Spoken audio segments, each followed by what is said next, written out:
और पानी भी डाल लो। पानी आपका जितना लिमिट है उतना डाल लीजिए। उसके बाद ढक दो, उबलने दो।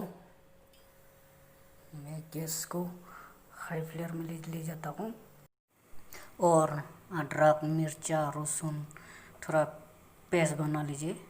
मैंने पहले पेस्ट करके रख दिया। और मैंने ये रेड चिली को मैंने मिक्सी से पीसते हूँ।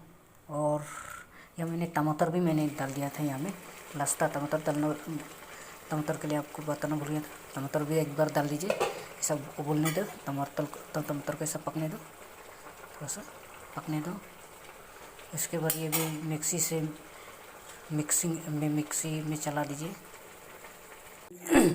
टमाटर और रेड चिली मैंने मिक्सी से पीसा था, उसमें मैंने डाल दिया। अभी देख लीजिए कलर ऐसा बन गया।